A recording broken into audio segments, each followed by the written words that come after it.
Welcome to the Philantrepreneur Show, hosted by Dr. Victoria Boyd, designed to offer tips, strategies, and insights to empower nonprofits and entrepreneurs with sustainable win-win solutions. The Philantrepreneur Show is sponsored by the Philantrepreneur Foundation, building capacity through education and professional services. Well, welcome. This is Dr. Victoria Boyd, president and founder of the Philantrepreneur, its foundation, and editor of the Philantrepreneur Journal. And my great co-host, Heidi Anderson, founder of the Foundation to Foster Empowerment and Credit Cares, and president of Electronic Commerce International. We are thrilled to bring tips, strategies, and insight for the business and nonprofit sectors. Okay, here we are, the first show of 2015. I always call it New Beginnings, and, I really love new beginnings. One of the blessings of me being a teacher for most of my career, I got to practice my craft anew each day. It wasn't just repetition, and unlike many other professions, I had that luxury of natural endings and beginnings just inherent to the school year, and even that's how I visualized the year. We have this big crest and then a flat time during the summer, but you have the new school year, new students, new beginnings. It was sort of refreshing to reinvent and rejuvenate on a regular basis, and it really became, a part of who I am, and even now within my business, I'm always looking for that reset button to assess what I've done, tweaking and fine-tuning to just sort of plan what's next. And then I get in that creative zone. Oh, that's sort of scary, which is sort of where I thrive. And that's probably why I was so interested in the concept of total quality management, TQM as some people call it. And I was introduced to it a long time ago, and it's a concept by Edward Deming. He brought it way back in the 50s and 60s, but it's a system that embraces a cycle of continuous improvement, not only in products and services, but personal development and education. It's an atmosphere of growth, impacts, and it has an impact on the entire organizational culture if they're totally and always thinking about improving. So I want to challenge our listeners to make a conscious effort to rejuvenate on a regular basis. It's not about change, but more about perspective, strategies, and your insight. Schedule regular training into your work model. Take a personal survey to reflect on the past to plan the future.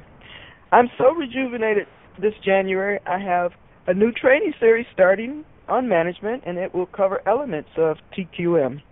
Can't wait for that, and those classes start on January 20th. So, Heidi, Happy New Year. We really haven't talked much, but what's going on in your world? Well, Happy New Year, Victoria. I'm really excited about our guest today. It's interesting that she teaches about creating a social enterprise.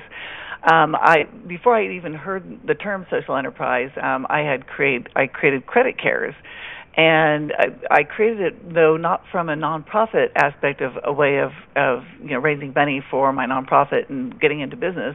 I did the reverse of that. So I created it from the entrepreneur perspective at the time because I didn't have a nonprofit or in zero experience in the nonprofit world. I had a lot to learn. I wanted to help kids aging out of foster care, and I was thinking about what is now the Foundation to Foster Empowerment. I hadn't named it that yet, but it was there in my mind, and I realized, man, this is going to take a lot of money. And then I saw a huge need for all nonprofits at the time to be able to create a sustainable donation stream. This was 2010, and that was kind of, a lot of people were really, really struggling then, and some still are, but so I looked at my existing business, Electronic Commerce International, and I thought, how could I use our products and services of providing merchants with the ability to accept credit cards and gift and loyalty and what have you, to raise money for nonprofits. And that's where Credit Cares was born. So the idea that if nonprofits would refer business, that people that already know, love, and support them, and that those businesses become customers of Electronic Commerce International, we would be able to donate a percentage of our monthly residual income from those merchants processing to the referring nonprofit. So this would create a sustainable donation stream for the nonprofit and their mission without costing the nonprofit or the supporting merchant an additional penny, and actually in many ways saving money for the merchant. So they're helping their customers by saving them money at the same time, or their supporters. So, without knowing what it was, I had created a social enterprise for nonprofits, but that wouldn't cost them. They wouldn't have to build it from within. All they would have to do is refer, and I would manage it all from there. So really, it was kind of like it was I thought an easier partnership for nonprofits to take on than having to, take it all on themselves. So, and now that I have created the Foundation to Foster Empowerment and have my own nonprofit, I see kind of how this was a challenge for nonprofits and some different ways I might have gone about it if I'd been a little more familiar with the nonprofit model at the time. But now that I do have the foundation, I'm creating another social enterprise to support it called Empower Payment, where we're still using the products and services of electronic commerce, but the percentage of the revenue from all the merchants processing with ECI will go to support the foundation's mission, which is, of course, stopping the cycle of homelessness and hopelessness for youth aging out of foster care. So that's my insight on today's talk, and I'm really excited to hear from Jean. So, Victoria, please introduce our guest, Jean Block. And I'm going to get to that. As mentioned in our last show, we've booked for the spring Michael Drew, author of Pendulum, which describes the theory on cultural interaction called the we and me cycles. It's a perspective that philantrepreneurs and social enterprises need to take note, because currently we're in the heart of a we cycle, a truly social atmosphere. And that's why, I am really happy to have today's guest with us. As usual, we want to thank Charity Channel Publishing for getting us connected to another outstanding author and thought leader. So let me introduce author Jean Block, president of Jean Block Consulting and Social Enterprise Ventures. She is the author of The Nonprofit Guide to Social Enterprise, Show Me the Unrestricted Money. I love that title. The Invisible Yellow Line, Clarifying Board and Staff Roles, Fun, I'm emphasizing fun, raising 80-plus grant ideas to raise money, Fast Fun, raising facts for fame and fortune, and the ABCs of building better boards. Also, she's one of 25 national consultants featured in the book, The Nonprofit Consulting Playbook, and that book is jam-packed with ideas from consultants across the country. I really enjoyed reading that. So, welcome to the show, Jean. I am quite impressed and drawn to the work that you do. I didn't want to read a long dissertation on all of your accomplishments, but you do have an extensive and long history in the nonprofit sector. So tell us a little bit more about the journey you had to get where you are today. Well, thank you, both of you, Victoria and Heidi, for including me on the show today. I appreciate the opportunity. As introduction, I guess I would say that I've done it all. I've been a board and staff leader since I organized my first fundraiser when I was 13, which, full disclosure, was more than 50 years ago. And since I had been consulting full-time since 1996, I guess, I quite frankly had hit the wall, looking for new ways to have a really large, dramatic, lasting impact on the nonprofit sector. And so in 2002, I learned about social enterprise and haven't looked back since then. I am passionate, literally, and I know that word is overlooked or overused, but I am passionate about helping nonprofits become sustainable so that they become less reliant on traditional funding. Absolutely. I am so much in line with what you do and what you say and the theories that you put out there. I think we were from the same mother or something. I don't know. Probably. The concept of social enterprise, like you, is near and dear to my heart, and I'll use the word I'm passionate about it. Let's just keep that word going, because that's what we are. And consistently teaching in nonprofit classes the value of having an entrepreneurial spirit to develop fundraising strategies. and working with entrepreneurs, built the Philantrepreneur model around social enterprise effectiveness. Some get it, and I think we mentioned earlier, some just don't understand why we want to do that.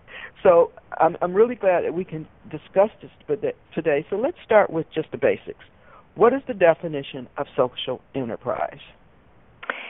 You know, for me, it is all about stability, sustainability. It has become overused, and often now, I think, perhaps more in the for-profit sector, businesses have a social conscience, and they are then called social enterprises. That's not what we're talking about here. What we're talking about is, in essence, is embedding sound, good business principles in the way a nonprofit manages itself, thereby creating a stream of unrestricted. That's the word that ought to get every nonprofit person's interest. Stand up straight, listen to this. It creates a stream of unrestricted revenue based on, in my experience, based on leveraging a nonprofit's assets, what you currently do, what you currently have, what you currently know. It's not about going out and getting a franchise for a Ben & Jerry's, unless, of course, you are a nonprofit that makes ice cream. Then it would be logical. But in most cases, what I have learned by helping nearly 100 nonprofits across the country through this journey is that inevitably nonprofits devalue or undervalue their assets. What they do every day, what a nonprofit does every day, is rocket science to someone who doesn't. And the shift in thinking that is required for a nonprofit is to understand the value of what they do, what they have, and what they know, and find ways to leverage that to earn money. It's that simple, although that took me a lot of words. Well, you know, it's interesting because, you know, when I first did the credit care thing and I went out to, you know, and I talked to nonprofits and they were like, and I talked about residual income to them, and they're like, oh, no, you can't call it income. No, that we'll lose our nonprofit status. And I was like, okay, what do we call it? Well, okay, it's residual donations. You know, it was just that it was really because the agreements and stuff I had in place, they were like, no, you've got to change the wording because if we do this, you know, this could get us in trouble. I'm like, well, clearly I had no clue, but but Heidi, that is one of the largest misconceptions that nonprofits have. I've been doing this since 2002, and in all that time, that is probably the number one "oh no" that I hear when I begin to talk about this. Is, oh no, we'll lose our nonprofit status. Well, no, you won't. No, you won't. The IRS. You just have to pay taxes. Well, maybe, but in most on some cases, maybe not. Maybe I will tell you that not one of the groups I've worked with so far has had to pay unrelated business income tax.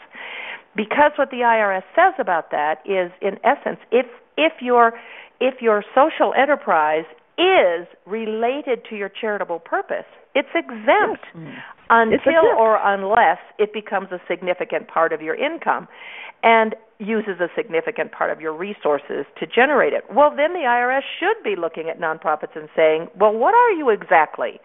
But long before that happens, what nonprofits across the country do is to spin that enterprise off into what is called a captive corporation, the purpose of which is to use its profits to fund the nonprofit. So it's a non-issue. It is a non-issue. Right, and I guess because what I was doing, which was credit card processing, and they were referring for that, was not necessarily what they were doing, which is maybe, you know, an animal shelter, you know. So I think maybe that might have been, you know, that would have been the difference. And so, but really, it was just a matter of changing the wording. So I'm going, okay, I'm just going to donate money to you every month based on the percentage of what you give me, what you send to me as far as customers. And they're like, oh, okay, so you know, just change. We just had to change one word, and it made everything work out. Well, and then this big fear about paying taxes just cracks me up because somehow or other, businesses all across the country are surviving and in many cases thriving, and they pay tax. So why is the nonprofit sector so fearful of doing that? I say, if you figure that you're going to have to pay tax on it, build it into the cost of doing your social enterprise and pay the tax. It's no big deal. Absolutely. It's kind of part of my grow up scenario. Love it. Well, it's a good thing you're here to educate people more on this and to educate nonprofits more on how the whole thing works. And I think as the word gets out more to the nonprofits, they'll start understanding and being able to look at things differently, which is really great. So, actually, I guess we need to cut to a quick commercial break, and then we'll have more from Jean after this. Well, we already I want covered to go into the question that you started to ask. Sorry. Why should nonprofits consider diversifying their revenue through I thought you'd already answered that. Sorry. Not a problem. Well, I think diversification is a little bit different from paying the taxes. I think that question is still relevant. Okay. So, I think why should they consider for some reason diversifying I thought we'd already revenue? asked the question. That was my bad. Sorry.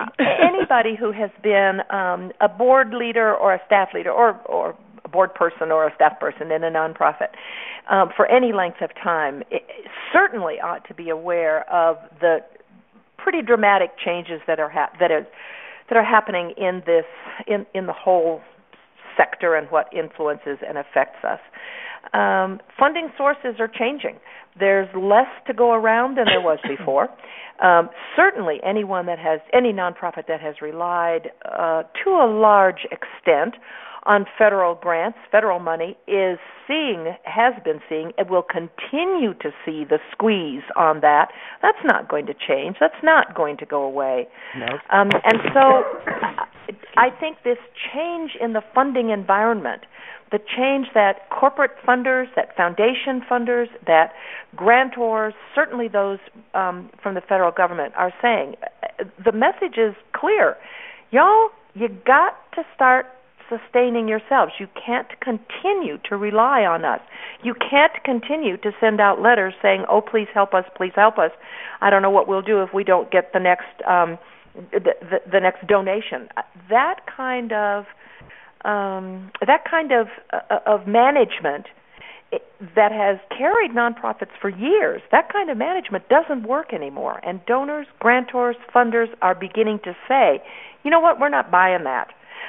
We're not paying for it. You need to find a way. If your mission is valuable, and if what you are doing is necessary and is needed to be done, and you are doing it in an effective and efficient manner, then you need to take responsibility for sustaining at least some of your income every year."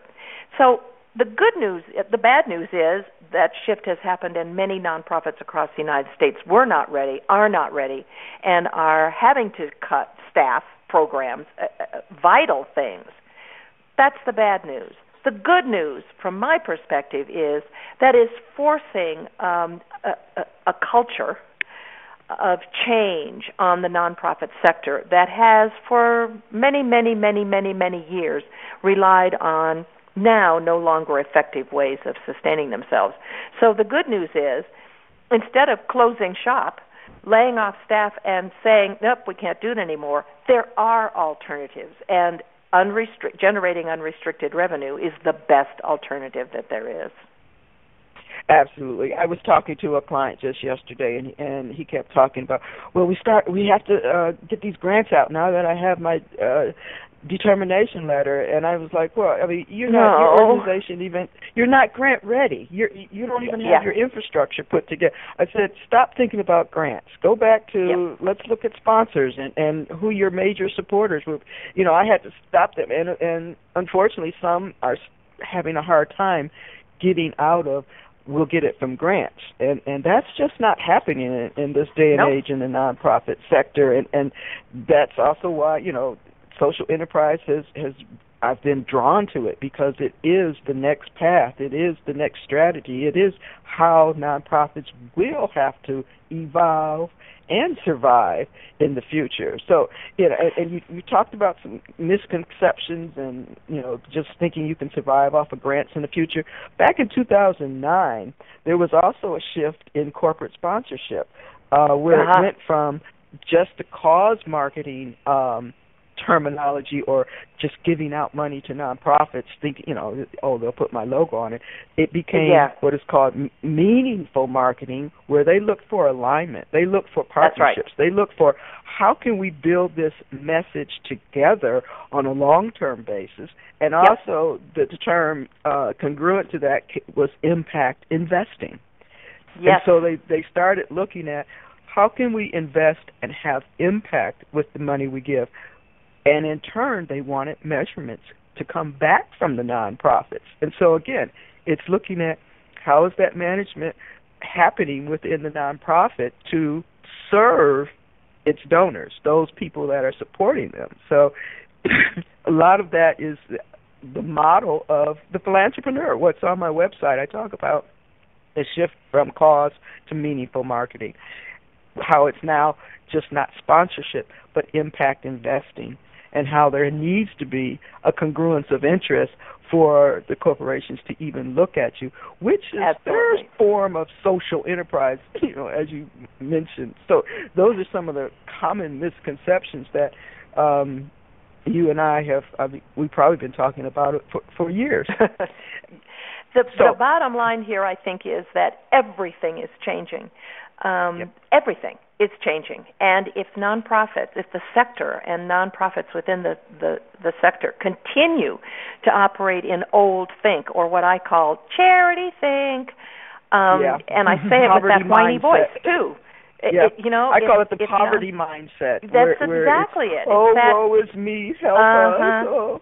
Those nonprofits that refuse to get out of that are going to be gone. And the very discouraging result of that is that people and animals and the environment will not be served.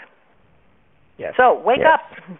Wake up. So with that note of wake up, we now are going to take that quick commercial break, and we will be back with Gene Block in just a second. Hey, are you a small business owner like me who wants to make a charitable contribution and needs easy access to charitable giving sources that you can automate for your business for free? Then I invite you to visit www.credit-cares.com.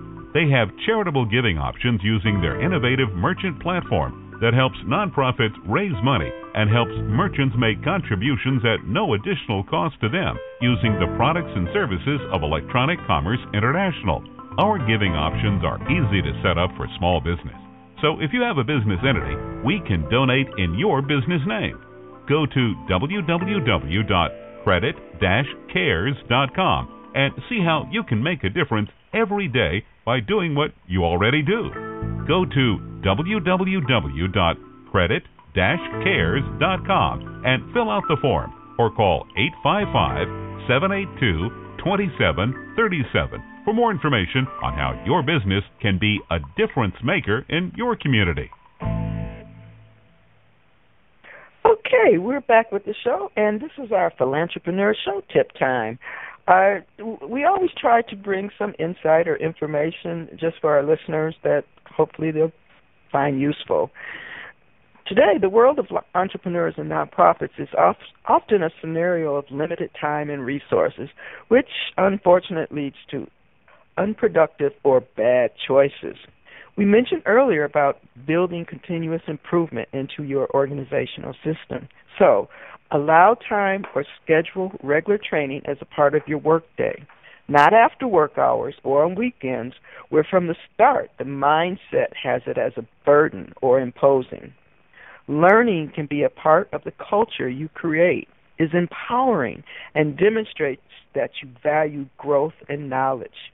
More important, it allows the organization to stay abreast of developments and trends that impact productivity and success. Okay, we're going to take one more commercial break and be right back. The Philantrepreneur is dedicated to your success. Visit thephilantrepreneur.com to find and explore a wide range of services and resources. Register and receive benefits such as training, early bird discounts, and the Philantrepreneur Journal, a nationally distributed bi-monthly digital publication serving everything Philantrepreneur, filled with tips, strategies, and resources to support your goals. Need more marketing exposure and have community impact? The Philantrepreneur is proud to offer Ads for a Cause, where 10% of your marketing purchase goes directly to charity. Contact us today to place your ad. Increase your reach in a professional digital publication or radio spot. It's a great marketing tool to send, post, or share in a variety of formats. Deadlines are on a rolling basis, so don't miss being included in the next publication. Visit thephilantrepreneur.com and click the Journal Marketing Ads tab today. Mention this show and get a 10% discount. www.thephilantrepreneur.com. Okay, we are back from our commercials. You know, you always have to do that commercial. That's us being our social enterprise self. Hey, you know, it comes with the territory. And we're back with our guest, Jean Block, author of Nonprofit Guide to Social Enterprise. Jean, you've had a great strategy mapped out.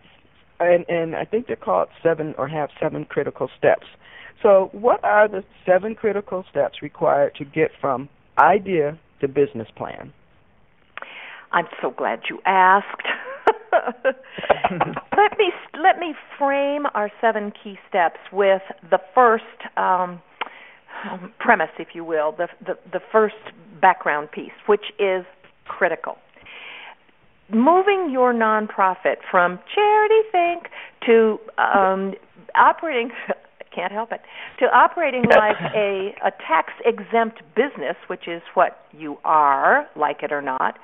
So moving from charity to tax-exempt business requires change, and it requires change at every level of your organization, top to bottom, bottom to top, left to right, which means that you can't shortcut this process. You can't send somebody to a workshop, or even, great as I think our book is, you can't just read the book and say, okay, now it will happen. It requires a team. And it requires a team from all levels of the organization, from the board, including key staff leaders. I like to include volunteers and even some of the clients that may be served, because this requires everybody to be on the same page for change. So we start by building that team and making sure that team, because it's coming from all aspects of the organization, is on the same page.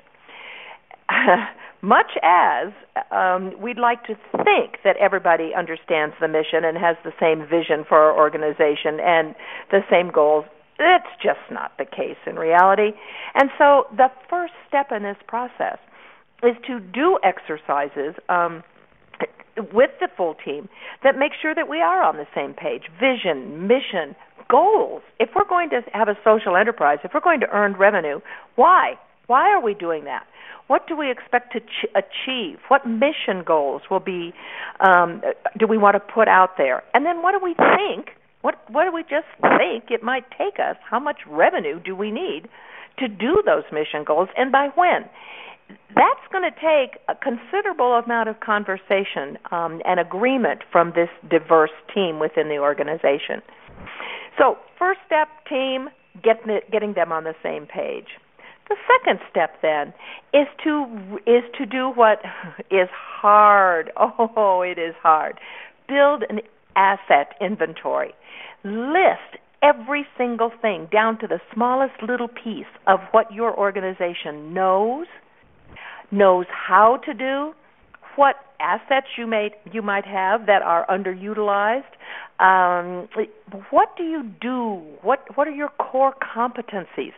Listing every single one of those. And this is where that wake-up call comes to many nonprofits who say, well, we just provide housing for homeless people. Really? Or we just do a daycare for handicapped kids. Really? What do you have to have in place? What do you have to know? Break that down.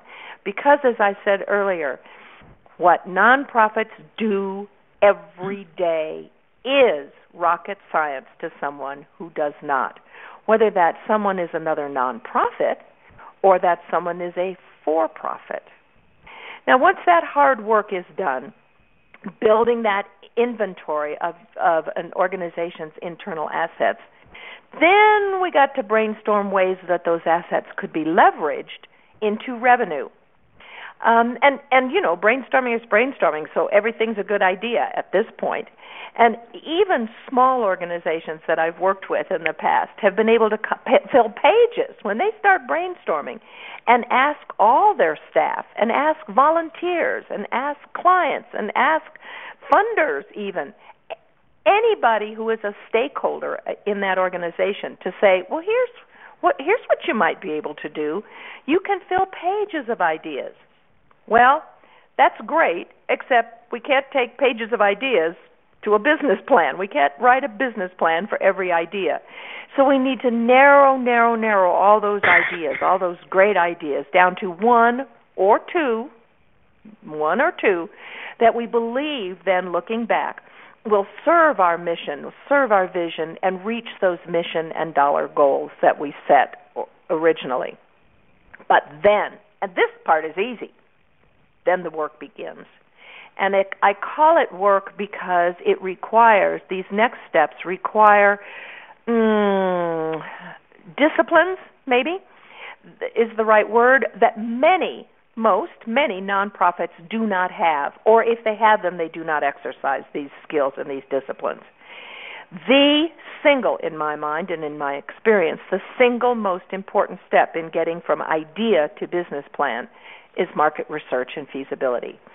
And I know very few nonprofits in the United States who are good at that or who engage in market research and feasibility studies on a regular basis. And so this is where, in most cases, you need a coach. This is where you need a guide. You need somebody who knows how to do this to help you step through that process of market research, understanding target customers, understanding trends, understanding where to find these answers. My theory is that you can pay someone a lot of money to, a consultant, a lot of money to come and do this work for you. But if you don't do this work yourself, you will have missed such an incredible opportunity to learn about your organization, to learn about what impacts it, to really understand in depth what's going on around you. And so this requires stepping back. This requires time. I will tell you that most of the nonprofits I've worked with have spent 6 to 9 months on this process, the idea to okay, I think we've got it. So this isn't a quick fix. This is, if you're going to do it right, you don't want to put your valuable assets at risk. You want to do it right. You want to follow the plan. So market research requires getting up and getting out. You can't do market research sitting in your office looking at a computer screen. You can do some trends analysis and that kind of stuff on the computer, but the only way to really, really justify and to verify that your earned income strategy is a good one, that the market is large enough that you'll reach your goals, that it will work, is to get up, get out, and talk to those people that you think want to buy what it is you're selling. Whether it's another nonprofit who wants to purchase your training package, whether it's a for-profit that wants to hire you to do something for their training for their employees, or a product that your organization wants to make to sell. Until you know what the market says, this is what we want, this is how often we want it, this is how we're getting it now, this is what we like about the way we're getting it now, this is what we'd like to change, this is what we might pay for it. Until you can verify those answers, you better not start an enterprise. What I have learned also in guiding so many nonprofits through this process is that the market research and feasibility stage, in maybe half of the occasions, has ended with the result of, oh, thank goodness we didn't try that. it wouldn't have worked, or it wouldn't have worked as well as we hoped. It wouldn't have reached our goals. We could not have done this in the way we thought. The market isn't ready, or the market won't pay, or the market won't buy, or we can't produce, or whatever it is. Thank goodness we didn't do this. I see that as a good news, not as a bad news, because then those organizations that have discovered we should not do this, we thought it was a wonderful idea, but we should not do this, go back to their asset inventory and look at the one that looked next promising and continue to do this research, this get up, get out, and say to potential customers, if we were to, would you? And if you would, what do we need to know about it? Once that process, and it may take a couple of months or more to do really good market research on the customers and on the competition, that's the secret shopping part of this project. Then the nonprofit says, okay, this is a pretty good idea. It looks like the market wants it. Okay, it looks like they'll pay for it, what we think they should pay. Okay, well, let's go to the next step, which is, what did our customers, potential customers, tell us about how we should sell this? How do they want it? How do they want to hear about it? We can't just post it on our website and say, okay, now we have an enterprise, come get it. We have to deliver that enterprise to our customer base, our new customer base, in the way that the customer base told us they wanted it. And so we need to write a sales plan. Once again, we can't write a sales plan. Hiring a PR firm is not the answer. We already have the answers at this point. Our customers told us, this is what we want. This is how we want it. These are the features we want. Here are the benefits we want to receive. All we need to do in our sales plan is to build a way to feed that back. That's step 5. Step 6 is then the final go, no-go. Now that we know everything we need to know about our customers, and incidentally, one of the fun things about learning customer research is that there is often a difference between the buyer and the end user. See how we're even talking different language here. The buyer is the person that pays for it. The end user might be somebody entirely different.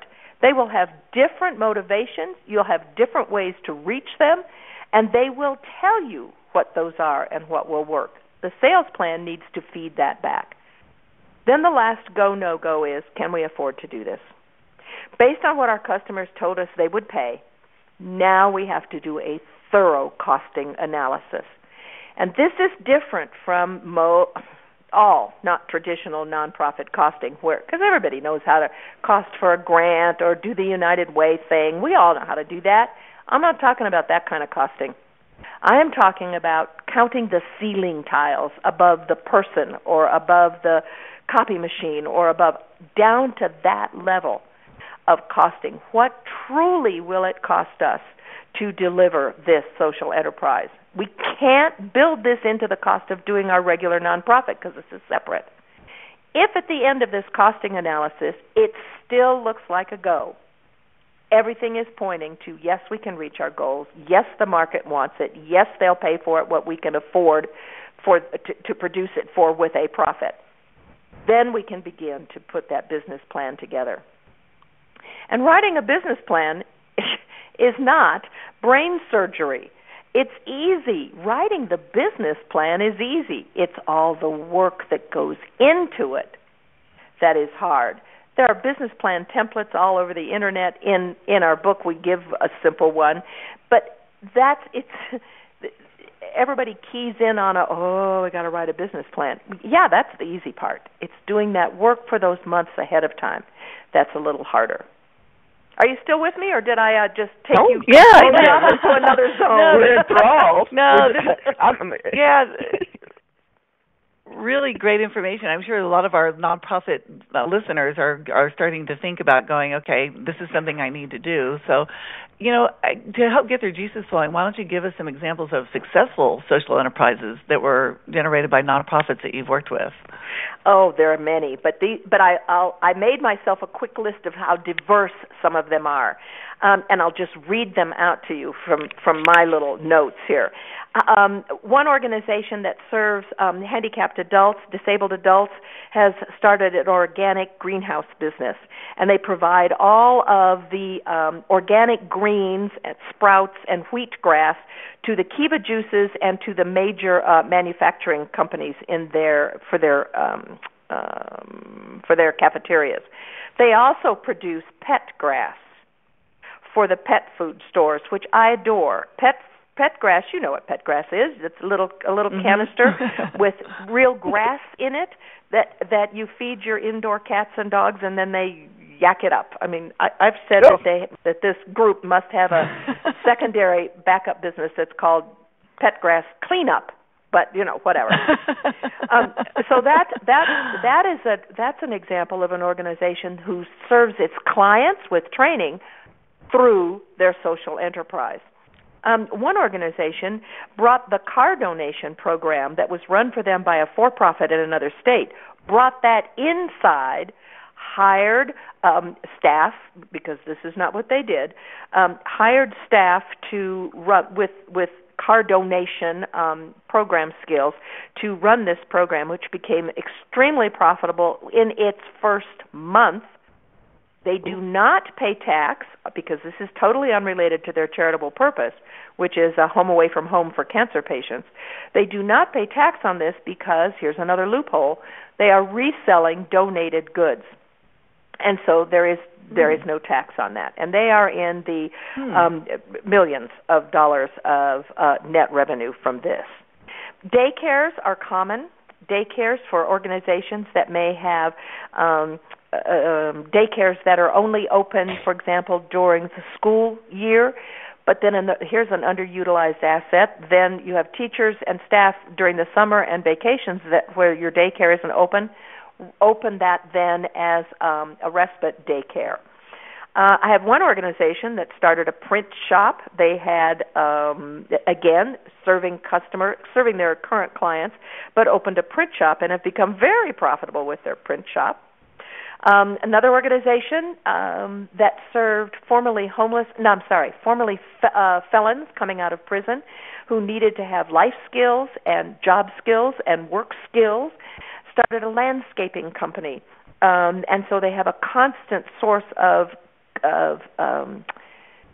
clients. Well, now I'm going to get my terminology. Workers. People they serve, workers, yes, who serve the now clients of the landscaping company. And then these workers who have learned what they have become profitable, productive members of society. Thrift stores are common. Thrift stores are very common and can be, they don't all, but can be very profitable. Again, thrift stores are exempt from unrelated business income tax because they are reselling donated goods. Donated, yes. Yep. So, and that's the two big loopholes for unrelated business income tax. One, are you reselling donated goods, or is this enterprise run predominantly by volunteers, which is a scary thought if you think about it, because anything that is run predominantly by volunteers has an unlikely success factor. But that's in there. I've had some that have leveraged their nonprofit skills, grant writing, some of their internal case management kinds of things, some of their internal trainings. They leverage those into nonprofit consulting to other nonprofits, selling that knowledge, either whether it's written or through consulting. Many nonprofits across the country now are beginning to take advantage of investing in real estate, rehabbing and upgrading real estate. There's in many cities, or counties, there are revenue bonds, there are things that make that very, very attractive. And then when that is mission related, like housing homeless or previously homeless, or housing people with disabilities, that's very, very profitable. Yes, Heidi, that's the area that, Heidi really needs to pay attention to that particular area, because as you were talking about, I was like, oh, that's perfect for her, because her whole program for the Foundation to Foster Empowerment is to provide a home for these aging out individuals. That's they perfect. will rehab it and then sell it. That's perfect. As a flip. I'll just call it a flip. But it is. But it's a beautiful example. It's a beautiful example of merging mission with profit. Both, which the mission serves the profit serves the mission. Beautiful, beautiful example. So the list can go on and on, but that's just a smattering of some of those that I've worked with, and it's been such fun to see the light bulbs go on about halfway through the process, when the light bulbs go on in the team and they go, aha, we've got it now. It's great. Wow. And, Jean, just listening to some of the language you use and the platforms, I really recommend everybody just start reading your playbook. It's good. You've given them the steps. I wish I had a pen here and was writing them down, but I'm going to go in there and read the book again and just start using a lot of the language and the positioning that you have, because what you said was really even helpful for me. But both entrepreneurs and nonprofits must, obtain and utilize the skills and knowledge necessary to build a successful enterprise. And I think your 7 critical steps really is the platform. It's like a roadmap, It is. Specifically, it's so important for nonprofit leaders to understand, as you say, it's time to make a shift. You've got to do that. So, Jean, what would be some of your positioning or your viewpoint on how you want to talk to the nonprofit? We sort of covered it already, but do you have another statement to say about the whole shift right now? I think we have no choice. And what I am seeing across the country is more and more nonprofit leaders waking up, if you will, or realizing or accepting the fact that the old ways just don't work the way they used to. But with that awakening, with that willingness to think about themselves differently, to get out, those nonprofits that say, all right, we get it, we have to get out of charity, but we don't know how. Because so many nonprofits, especially those small to medium-sized ones that don't have huge staffs and huge bazillion-dollar budgets and the skills internally to do this, the reason that I wanted to put the steps at least and make this book a workbook more than it's not a, as you know because you read it, it's not a here's all about how, this isn't the theory behind it, this is the step by step how you do it. It's a manual. What I've learned is that nonprofits that realize that they must change, there's fear involved in that, and there's part of that fear is, but how? But we don't know how. What's step one? And so what I've wanted to do in the training that I provide and in the book is to say, don't worry about the end yet. You're not there. Here's the first step. Step on that stone and stay on that stepping stone until you've got it. Then here's the next stepping stone. Stay on that until you've got it. Then the next. When you break it down into easy to follow, not easy to do maybe, but easy to follow steps, it will happen. It can happen. It's that horrible fear that says, oh my gosh, we know we have to do it, but we don't know how, and it's too big, so we just won't. Yeah, we need to break it down and make it workable. That's it. Yeah. Let them pull their head out the sand. Absolutely. That's it. But help them get it out. Exactly. They need all the help they can get, I'm sure. And Jean, you have brought 4 key elements that need to be remembered, which are what social enterprise is and isn't, why nonprofits should understand and consider social enterprise, the 7 critical steps that require to be successful, which are just wonderful how you just lay those out and so detailed. That will be so helpful. And, of course, your examples and ideas. And, this has really been great. I think it's going to be tremendous information for the nonprofits out there that need to, like you said, pull their head out of the sand. And so I'm sure they will want to get in touch with you, buy your book. So if you could let our listeners know, what's the best way to go about that? Easy. The name of the business, the website business that is all about social enterprise is socialenterpriseventures.com. So just go to socialenterpriseventures.com, and there's details on the steps and how to get there. There's a list of organizations so that you can say, has anybody like us ever done this? Well, probably. Contact information and information about a one-click way to order the social enterprise book, all right there on that website. If, however, people would like to have just a private discussion, I'm happy to do that. And my email is Jean, Jean, at jblockinc.com, because Social Enterprise Ventures is a part of Jean Block Consulting, Inc. So that's me, and I'd be happy to talk to anybody, as you can tell, about this. Absolutely. This has been one of our top shows that we've had in a long time. It's so much information, and I want to thank you so much for this great interview.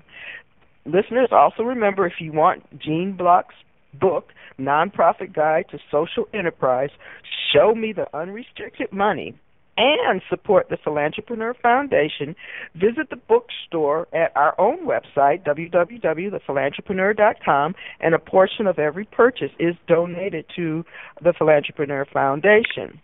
Yay! Are you a philanthropist? Yeah. Thanks to Charity Channel. Are you a philantrepreneur with a story to tell? Do you have tips, strategies, or insight for today's entrepreneurs and nonprofits? Then you need to be a guest on our show, just like today, Jean Blocks. Again, everything can be found on our website. Just look for the radio show tab and submit the guest inquiry form. Also, enjoy the archives of past shows. This show will be on there, too. Speaking of guests, on our next show, we will be discussing an important topic for everyone, social media best practices and legal compliance, with our guest, Debbie Harris, president of DoWeComply.com, an attorney, consultant, and expert witness on social media compliance and the law. We'll learn more about Debbie and her research and those vital tips on social media. So, this has been another exciting show.